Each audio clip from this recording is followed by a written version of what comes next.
La condamnation par les chrétiens après le meurtre d'un pilote jordanien par l'ISIS devient un appel aux religions pour un engagement commun à l'éducation et au dialogue. La célébration de la journée de la vie consacrée a une signification particulière en Terre Sainte en cette année que l'Église universelle dédie à la vie religieuse. La semaine pour l'unité des chrétiens à Jérusalem a pris fin le 1er février, une occasion de partager différentes formes de prière. Découvrir la Bible dans le pays où il est né. C'est le but d'un cours parrainé par le Centre de formation biblique Ecce Homo à Jérusalem. Le nouvel équipement numérique à la Tour de David permet une visite plus interactive du musée qui retrace l'histoire de la ville sainte.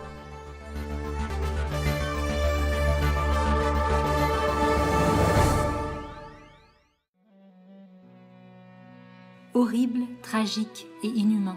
C'est en ces mots que le patriarche latin de Jérusalem, Foi de Toile, a défini l'assassinat du jeune jordanien Mouaz à Qassasbeh, brûlé vif par les forces du soi-disant État islamique.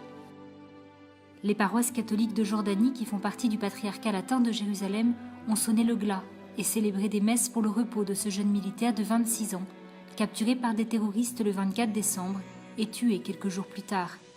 La nouvelle de sa mort vient d'être publiée par les terroristes au moyen d'une vidéo terrifiante. Les 5 continents sont unanimes dans une seule et même position, une position de condamnation, dénonçant ce fait barbare qui ramène toute l'humanité à des centaines de milliers d'années en arrière. C'était un prisonnier de guerre et il y a des lois pour traiter les prisonniers de guerre, en accord avec la 4e Convention de Genève. Avant Muaz, ils ont fait sauter les plus anciens lieux de culte, ils ont attaqué le clergé et enlevé des prêtres. La liste des crimes perpétrés par Daesh est très longue et cet assassinat, le massacre de Muaz, est seulement le dernier.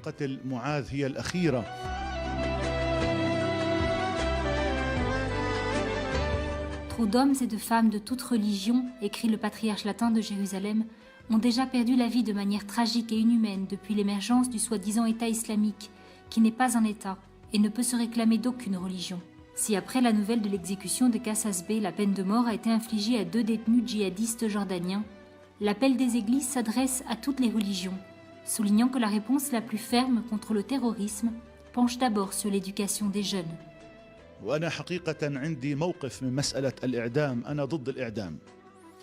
Je suis contre la peine de mort.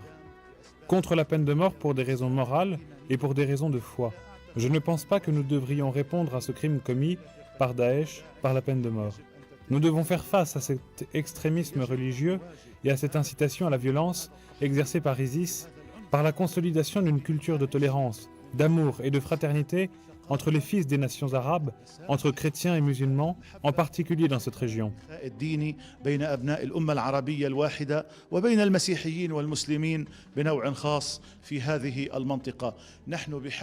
Nous avons besoin de faire un contrepoids culturel et éducatif pour contrer cette culture toxique que nos ennemis veulent semer dans notre société arabe. هي أن أطالب العالم الإسلامي كله أن يقف وقفة واضحة يأخذ موقف. Le monde islamique prend désormais une position claire. Ceux qui prétendent faire partie de la religion islamique ne peuvent pas montrer similaire attitude à l'Occident. عن تصرفات يدعون أنهم ينتمون إلى دين الإسلام.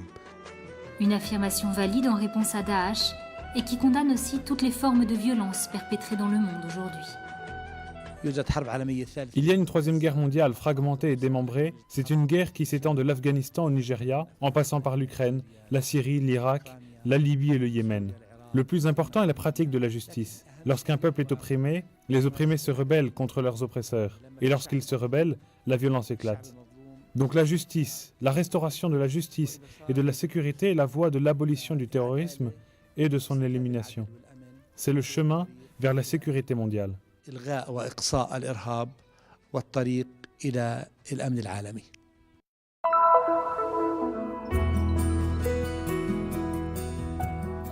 Aller dans le monde entier proclamer l'évangile à toute créature. Tel est le mandat laissé par Jésus à tous ceux qui veulent le suivre, comme le rapporte l'évangile de Marc. Tout au long des siècles, de nombreux hommes et femmes ont donné leur vie selon le modèle de l'évangile. La vie consacrée est profondément enracinée dans l'exemple et dans les enseignements du Christ. Le jour où l'Église commémore la présentation de Jésus au Temple, nous célébrons la journée de la vie consacrée. La fête qui tombe toujours le 2 février revêt une importance particulière pour cette année 2015 que le Saint-Père le Pape François a consacrée à la vie consacrée. Seguire Gesù come discepoli. Suivre Jésus comme disciple, déjà avec le baptême et maintenant encore plus à travers la vocation à la vie consacrée que nous avons reçue, est une source de joie. È una fonte di gioia. Par ce même esprit, ils reconnurent Une joie qui a été partagée par une nombreuse assemblée de religieux, religieuses et instituts de vie consacrée présents en Terre Sainte lors de la Sainte Messe célébrée par le patriarche Foix-de-Toile dans la cocathédrale latine de Jérusalem. Nombreux sont ceux venus d'autres pays.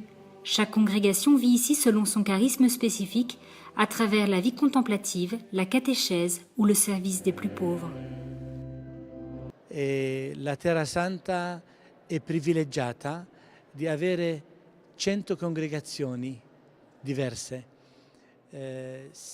La Terre Sainte a le privilège d'avoir une centaine de congrégations, 74 de femmes et le reste des congrégations d'hommes. En tant qu'évêque, je peux vous dire que nous avons des religieux de grande qualité, spirituellement parlant, et je pense que la Terre Sainte aide à vivre la consécration. Parce que la vie consacrée est née ici. Jésus-Christ fut le premier consacré au La Père. Terra Santa aiuta a vivere la consacrazione qui, perché la vita consacrata è nata in Terra Santa. Gesù Cristo è il primo consacrato dal Padre. Nombreux sont les religieux qui ont célébré l'anniversaire de leurs vœux et pour qui cette journée a également été l'occasion de renouveler leurs promesses. In Terra Santa sono da 13 anni. Terra Santa è un luogo specialissimo. Cela fait déjà 13 ans que je suis en Terre Sainte. La Terre Sainte est un lieu unique. Ici se trouve l'origine de notre foi et donc l'origine de notre appel, parce que le Seigneur nous a appelés à le suivre. Aujourd'hui, je célèbre mes 53 ans de profession perpétuelle. C'est le Seigneur qui m'a choisi, ce n'est pas moi qui l'ai choisi. Moi, je n'ai eu qu'à dire oui. Non sono stata io a sceglierla. Lui mi ha scelto e io ho risposto il mio sì. L'année de la vie consacrée se terminera le 2 février de l'année suivante. Les principaux objectifs que le pape François a indiqués aux consacrés pour réaliser leur vocation sont au nombre de 3. Regarder le passé avec gratitude pour garder vive son identité propre, vivre le présent avec passion et enfin embrasser le futur avec espérance sans se laisser décourager, a souligné le pape face aux nombreuses difficultés rencontrées dans la vie consacrée, à commencer par la crise des vocations.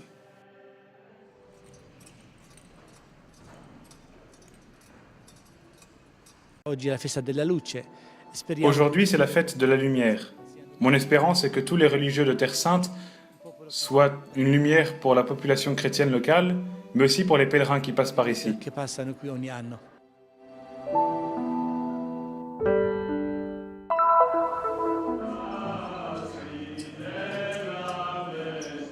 Donne-moi à boire. Ces mots de l'évangile de Saint Jean ont été choisis comme fil conducteur lors de la semaine de prière pour l'unité des chrétiens.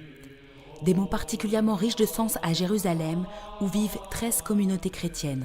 So as a follower of the apostles, we continue to proclaim the gospel of Christ. Dans la continuité des apôtres, nous proclamons l'évangile du Christ. Et après la période de Noël et de Pâques, nous avons une prière œcuménique. Nous voulons montrer au monde que les chrétiens sont un seul corps en Christ. It means that we want to testify to the world that the Christians are one body in Christ. Chercher l'unité dans la diversité et s'ouvrir ainsi à d'autres formes de prières et de spiritualité chrétienne. Cette quête s'est illustrée au contact des divers rites chrétiens, chacun marqué par ses spécificités. Le 26, à l'église arménienne orthodoxe de Saint-Jacques, la lumière sous forme de bougies ou des lustres accrochés, symbole du paradis et de la lumière de l'Esprit Saint, cultivait le mystère sacré de la prière chantée. Effectivement, à cause des petites bougies, à cause des lampes, je trouve que c'est une atmosphère très particulière et ça me touche d'autant plus que moi je travaille dans les archives, à partir des archives où il y a des comptes rendus ou non même pas des comptes rendus, mais des visites à l'église arménienne et donc je trouve ça très émouvant d'y être après avoir travaillé sur les papiers. Le 31, dans l'église ronde éthiopienne orthodoxe, non loin du quartier de Mea Shearim, les chants ont été entonnés dans la langue amharique, selon le rite abyssinien. Un temps de prière inédit pour beaucoup, avec toujours au cœur ce désir d'unité. Toutes les églises viennent ici pour prier ensemble, pour le monde, pour la paix. C'est nécessaire.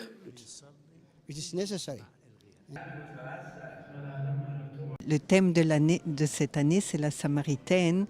Et dans leur lecture de l'Ancien Testament, ils avaient pris Moïse qui fait sortir l'eau du rocher. Donc c'est très très proche. Et on a l'impression que spontanément, eux, ils font le lien. L'assemblée réunie chaque soir était surtout représentée par des chrétiens latins d'Occident, installés ici, volontaires ou pèlerins de passage. Les paroissiens des églises locales étaient néanmoins présents, mais en petit nombre. Nous sommes heureux qu'à cette occasion, les chrétiens locaux de Jérusalem et de Terre Sainte participent à cette prière. Mais comme nous le voyons, la plupart d'entre eux sont des prêtres, des sœurs et des croyants qui viennent d'Europe. Nous espérons que les chrétiens de Jérusalem, de Bethléem et de Terre Sainte participent aussi à cette prière.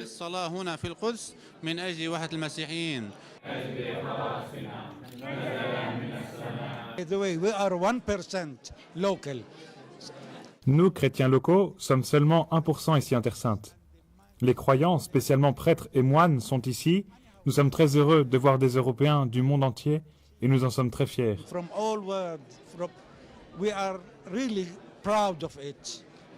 Un constat qui n'empêche pas d'espérer et de croire en la force de la prière. Le 1er février, à l'église grecque catholique de l'Annonciation dans la vieille ville, la cérémonie s'est terminée par la bénédiction et le partage du pain, symbolisant ainsi une même nourriture pour tous, incarnée dans chaque Eucharistie. Il ne fait aucun doute que, comme je l'ai dit, il est important de partager le sacrement de l'Eucharistie. Et malheureusement, il nous est interdit de participer à ce sacrement de l'Eucharistie avec certaines églises. Parmi les autres sujets importants, nous espérons que Dieu nous donne la miséricorde. Et si les chrétiens sont unis, ce sera une grâce pour toute l'humanité. Une fois cette semaine passée, puisse cette sainte communion se poursuivre, toucher les cœurs et y introduire la paix.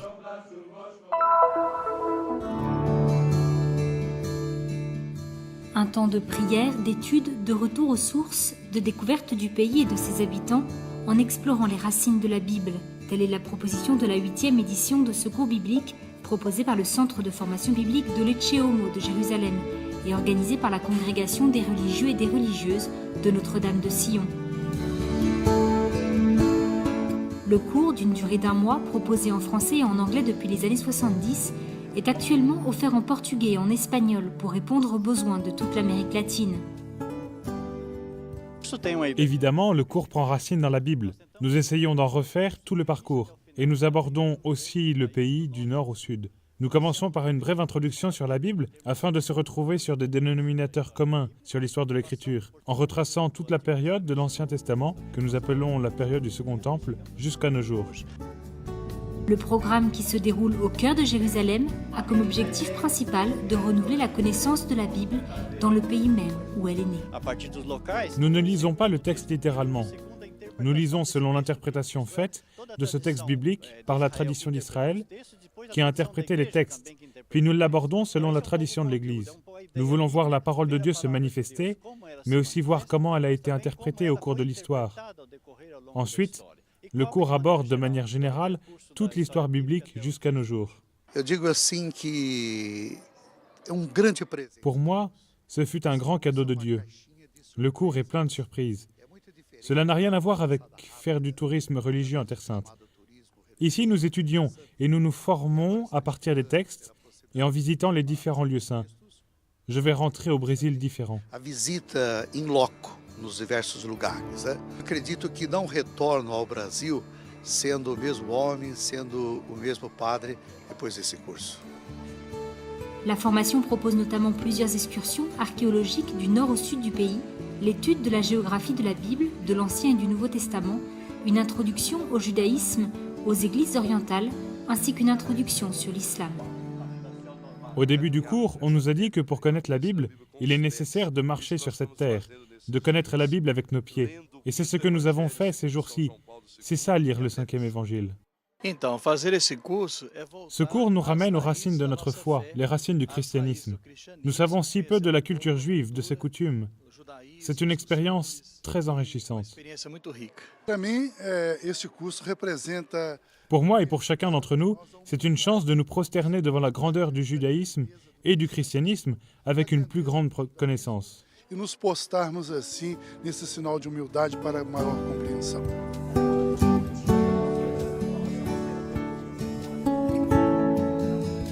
C'est la première fois que je viens à Jérusalem.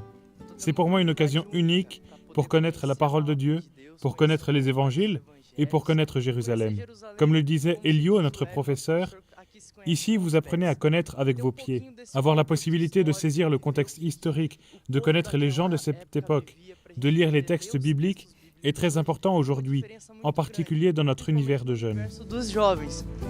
Une opportunité pour rencontrer le Seigneur dans sa parole, sur sa terre, parmi les siens, et de se souvenir du passé, en l'intégrant dans le présent de cette même histoire. C'est une expérience très enrichissante. Il m'est indispensable d'étudier pour mieux comprendre, pour mieux vivre ma foi, mais aussi la transmettre, pour que cela ne reste pas seulement mon expérience, mais qu'elle puisse aussi toucher les groupes de personnes avec qui je travaille.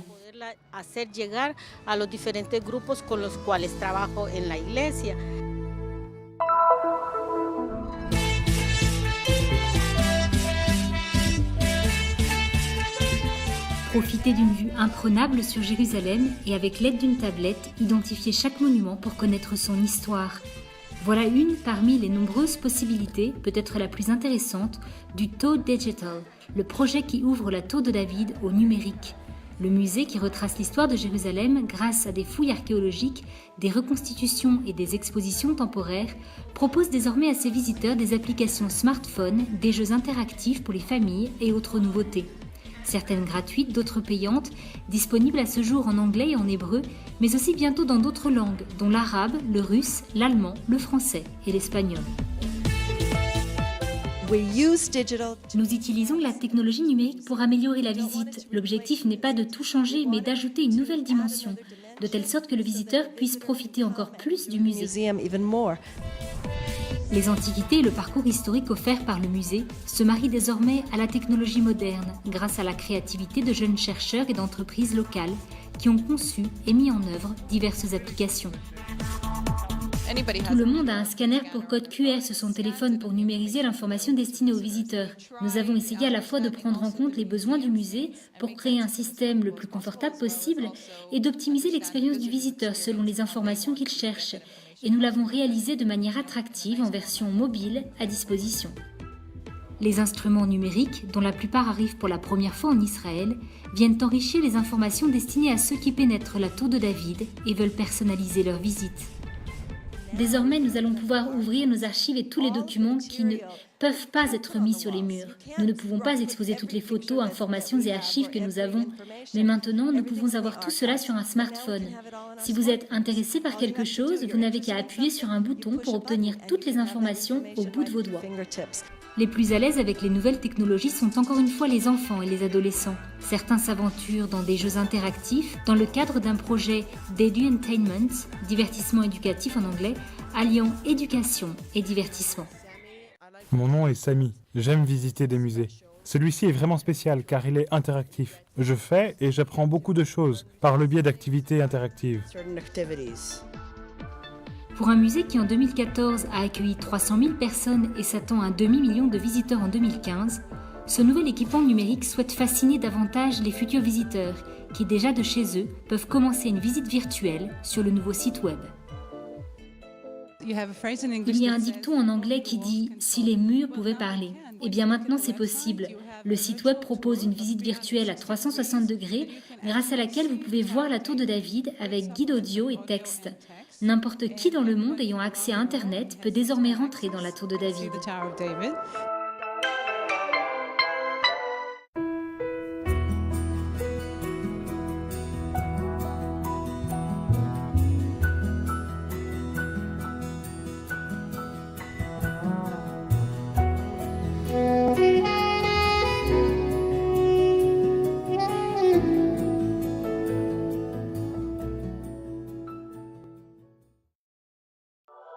sommes ici pour faire connaître la Terre Sainte, pour donner une voix et une visibilité à l'église mère de Jérusalem, aux chrétiens locaux et aux lieux saints.